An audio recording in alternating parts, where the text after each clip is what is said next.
Di hari itu, di mana Indonesia belum merasakan kebebasan dan menjadi rakyat yang sengsara, terjadi peristiwa pengeboman di Hiroshima dan Nagasaki, Jepang yang dilakukan oleh para sekutu pada tanggal 6 dan 9 Agustus 1945. Keesokan harinya, tepatnya pada tanggal 10 Agustus 1945, tak disangka-sangka bahwa salah satu pemuda Indonesia mengetahui informasi mengenai peristiwa Jepang di kala itu. Pemuda tersebut tak lain ialah Sultan Syahrir. Ia tak sengaja mendengar siaran radio yang mana di kala itu Jepang melarang keras rakyat Indonesia untuk mendengarkan siaran radio dari luar negeri.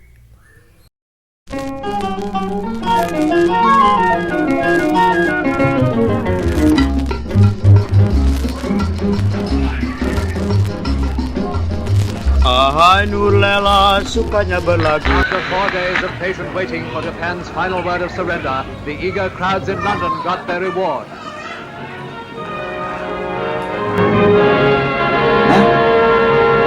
At the stroke of midnight came the Prime Minister's Jepang kalah dari sekutu. room at number 10. Ini adalah berita yang baik buat negara kita. Saya harus bergegas lapor ke Bung Hatta. Sultan Syahrir yang kegirangan langsung bergegas untuk menemui Soekarno dan Hatta dengan harapan mereka akan membantu rakyat Indonesia untuk segera menang dan merdeka. Assalamualaikum, Bung Hatta. Assalamualaikum. Salam. Ada apa Syahrir? Tolong dengarkan berita yang saya dapatkan dari siaran radio, Bung. Berita apa yang kau dengarkan? Mari kita bicarakan dengan duduk saja. Baik, Bung. Silakan duduk Syahrir. Baik, Bung. Berita seperti apa yang kau dapatkan Syahrir? Jadi seperti ini, Bung. Jepang telah kalah dengan sekutu. Jadi ini adalah kesempatan emas untuk memproklamasikan negara kita. Ya benar saja. Kau tidak senang bercanda kan? Tentu saja tidak, Bung. Saya bersumpah. Begitu rupanya. Tak disangka Jepang telah kalah dari sekutu. Namun kita tidak dapat menggunakan kesempatan emas ini karena kita harus memproklamasikan kemerdekaan Indonesia ini melalui persetujuan PPKI. Hah? Apa maksud Anda, Bung? Ini adalah kesempatan emas untuk negara kita. Kita harus mengikuti perjanjian Jepang. Soekarno akan setuju dengan keputusanku. Ya sudah, Bung. Kalau begitu memang keputusan Anda. Begini saja, mari kita ke rumah Soekarno untuk menyelesaikan hal ini. Baik, Bung. Kemudian Hatta mengajak Sultan Syahrir untuk menemui Soekarno di kediamannya. Seperti perkataan Hatta, Soekarno juga lebih memilih untuk menepati janjinya dengan Jepang. Assalamualaikum, Bung Karno. Salam, ada apa Bung Hatta? Ini penting, Bung Karno. Ada sesuatu yang harus kita bicarakan. Mau masuk dulu. Siap, Silakan duduk. siap. Nah itu. Apa yang ingin kau bicarakan? Bagaimana Syahrir? Silakan. Jadi seperti ini, Bung. Jepang telah kalah dengan sekutu. Ini adalah kesempatan emas untuk memproklamasikan negara kita. Tidak, kita harus menepati janji. Kenapa, Bung? Karena kita akan merdeka sesuai dengan perjanjian Jepang. Tapi Tidak, Syahrir. Benar kata Bung Karno.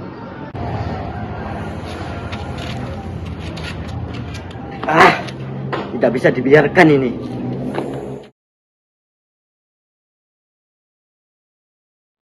Akhirnya, Sultan Syahrir pulang dengan perasaan kecewa. 15 Agustus 1945, Sultan Syahrir bergegas untuk menemui para golongan muda dan mengadakan rapat bersama dengan Khairul Saleh, Wikana, Sukarni, dan Darwis.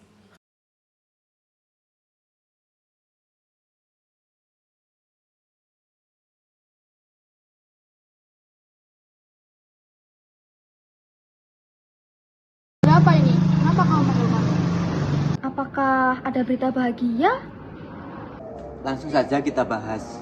Jadi, kemarin saya tak sengaja mendengar berita kekalahan Jepang oleh sekutu di siaran radio. Benarkah yang kau ucapkan itu? Tentu saja benar. Saya bersumpah. Maka itu akan menjadi kesempatan bagi kita. Kita harus memanfaatkan ini untuk memproklamasikan Indonesia. Apakah kau sudah menyampaikan berita ini kepada Bung Karno dan Bung Hatta? Itu masalahnya. Jadi, saya sudah menemui mereka berdua, tetapi mereka berdua tidak menyetujui rencana saya. Mereka tidak ingin mengkhianati Jepang. Lantas apa yang harus kita lakukan? Kita harus segera memproklamasikan kemerdekaan ini. Kita tidak butuh bantuan dari Jepang. Kita merdeka dengan usaha kita sendiri. Rapat tersebut berlangsung dengan panas. Pada ujung rapat, akhirnya golongan muda menghasilkan sebuah keputusan. Mereka akan mendesak Soekarno dan Hatta untuk segera memproklamasikan kemerdekaan tanpa campur tangan Jepang dan PPKI. Baik, ini adalah rencana kita.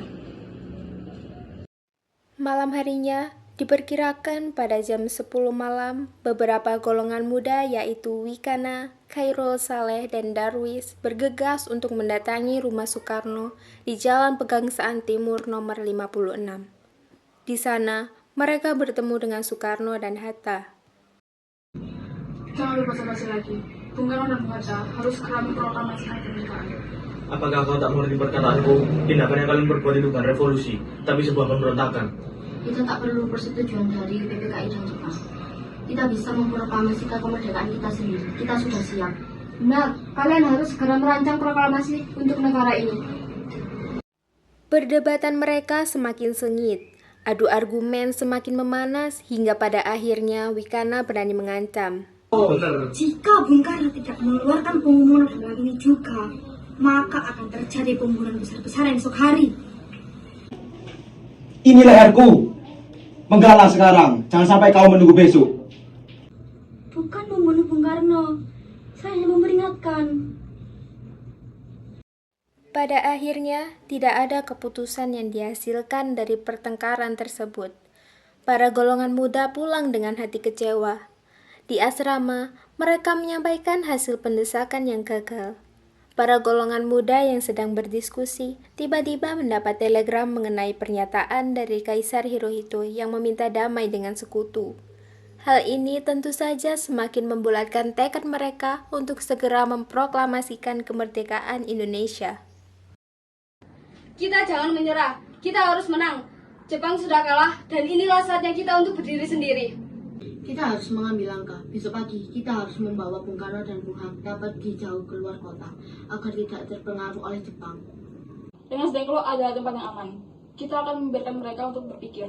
Di sana, mereka harus sadar. Proklamasi harus segera dilaksanakan, bukan besok ataupun lusa. Kita tidak menculik, kita menyelamatkan kemerdekaan Indonesia. Baiklah, besok sebelum fajar kita jemput mereka. Kami dari PETA bersedia membantu. Kendaraan dan personil bisa kami aturkan. Tapi rencana ini harus rapi. Kami bisa jaga perjalanan ke Rengas Dengklok, tapi begitu mereka dibawa, tak ada lagi jalan mundur. Baiklah. Pada akhirnya, para golongan muda mengubah rencana mereka.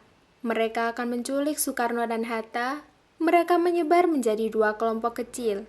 Sebagian membuat keributan kecil di kota, dan sisanya menghampiri kediaman Soekarno. Gawat! Para pemuda membuat pergerakan untuk mencari Jepang. Apa maksudmu? Bung Karno dan Bung Hatta harus segera meninggalkan kota. Saya khawatir Jepang akan mengira bahwa pergerakan ini adalah ulah bom. Soekarno dan Hatta pun percaya dengan perkataan Latif Hendraningrat dan yang lain. Mereka berdua akhirnya mengikuti para golongan muda. Tepat pada dini hari, tanggal 16 Agustus 1945, mereka akhirnya pergi ke Rengas Dengklok. Di sisi lain, Subarjo yang akan mengadakan rapat PPKI dengan Soekarno dan Hatta kebingungan. Subarjo yang mengetahui perdebatan sengit kemarin malam, yakin bahwa kejadian itu ada hubungannya dengan menghilangnya Soekarno dan Hatta saat ini. Katakan, di mana Soekarno dan Hatta sekarang? Saya tidak tahu, Tuan. Jangan berbohong, Soekarno dan Hatta sangat dibutuhkan di Jakarta agar diplomasi dapat segera diselesaikan. Tindakan kalian ini sangat berisiko bagi negara kita. Baiklah, Tuan, saya mengaku. Bung Karno dan Bung Hatta saat ini sedang di Rengas Dengklok. Mereka disekap agar tidak terpengaruh oleh Jepang. Begitu rupanya. Baiklah, terima kasih Wikana. Anda boleh pulang.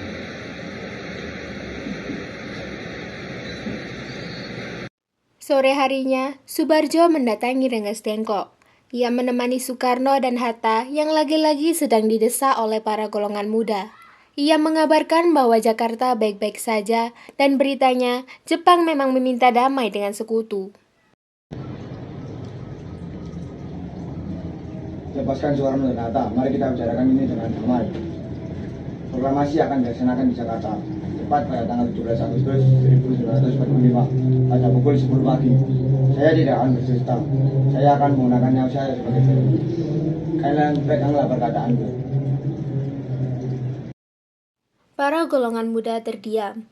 Mereka akhirnya menyetujui pernyataan yang dikatakan oleh Subarjo. Pada hari itu, terbentuklah Persetujuan Rengas Dengklok. Soekarno dan Hatta dibawa pulang ke Jakarta, kemudian mereka melanjutkan perjalanan mereka ke rumah Laksamana Maeda dan meminta izin menggunakan tempatnya untuk merumuskan proklamasi kemerdekaan Indonesia. Laksamana, izinkan kami menggunakan kediaman Anda untuk merumuskan proklamasi ini. Tentu, dengan senang hati saya menyambut kehadiran kalian. Sepertinya malam ini rumah kita akan menjadi markas rahasia ya. Aku percaya kalian pasti melakukan hal yang benar. Akhirnya, pada malam hari mereka merumuskan proklamasi di ruang makan kediaman Laksamana Maeda dengan bantuan Sayuti Melik dan para anggota yang lainnya yang menunggu di luar. Selesai, bagaimana? Apakah kalian semua setuju? Setuju. Sekarang kita hanya perlu menandatangani teks ini. Tidak, Bung. Saran dari saya, cukup Bung Karno dan Bung Hatta sajalah yang harus menandatangani teks tersebut. Baiklah, Sayuti Melik, tolong ketikan teks proklamasi ini. Setelah itu saya dan Bung Hatta akan menandatanganinya. Baik, Bung. Sudah, teks proklamasi sudah disiapkan dan kita akan merdeka mulai besok. Bung, izinkan saya juga untuk menyebarkan berita baik ini ke kantor berita, ke seluruh masyarakat Indonesia. Seluruh dunia harus tahu bahwa Indonesia besok akan merdeka. Kau yakin? Jepang masih ada di sini. Mereka belum benar-benar pergi. Saya yakin, Tuan. Saya akan menanggung semua resikonya. Jadi besok akhirnya kita akan merdeka. Apakah bendera merah putih juga akan disebarkan besok? Izinkan aku untuk menjahitnya. Aku sudah menyiapkan kain sudah lama dan aku tahu hari ini akan datang. Tentu saja, baiklah kalau begitu.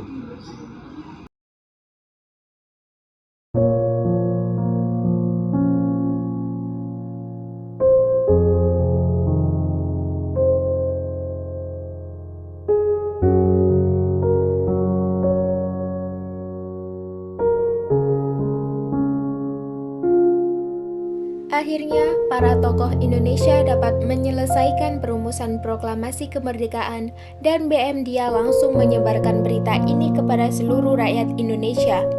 Keesokan harinya, sebelum acara proklamasi dimulai, Soekarno berbincang-bincang dengan Trimurti. Saya ingin seorang wanita yang membacakan teks proklamasi ini. Apakah kau bersedia, Trimurti? Tidak, Bung. Andalah yang harus membacakan teks proklamasi tersebut. Itu adalah hak Bung Karno sebagai pemimpin dari bangsa ini. Akhirnya, pada tanggal 17 Agustus 1945 pukul 10 pagi waktu Indonesia Barat, sebanyak 100 orang lebih rakyat Indonesia datang ke rumah Soekarno dengan perasaan campur aduk mendengar langsung pernyataan proklamasi kemerdekaan Indonesia. Kami tadi malam telah mengadakan musyawarah dengan para pemuka rakyat Indonesia dari seluruh Indonesia. Akhir dari permusyawaratan itu menyatakan kemerdekaan kita.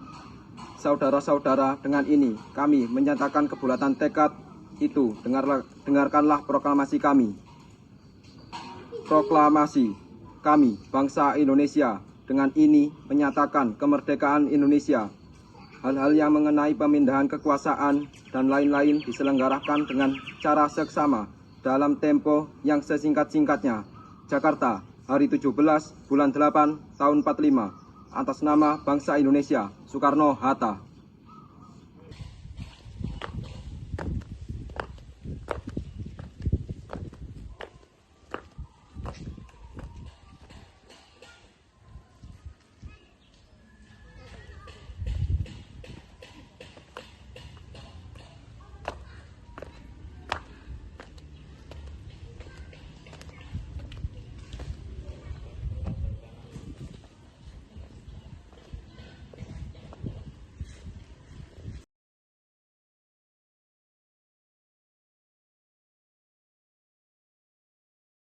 Kepada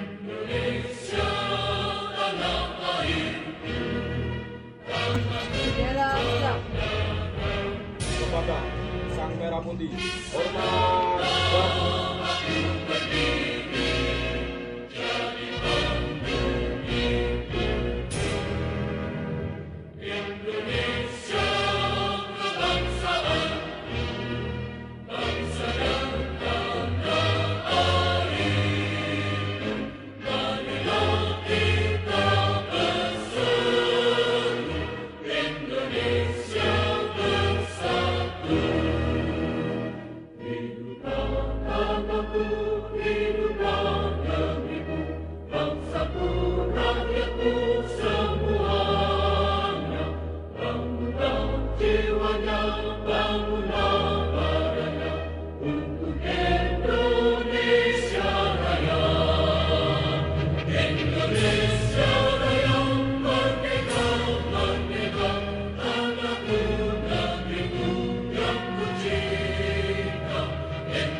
Kan tekok kene tok.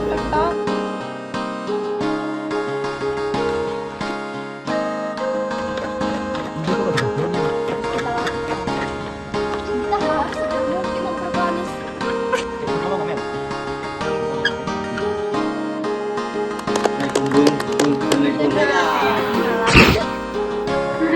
Bahkan ulang-ulangi lah ya, assalamualaikum.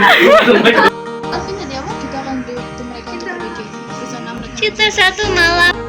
Ini leherku, jangan sampai. Ini leherku. Menggalah sekarang, jangan sampai kau menunggu besok.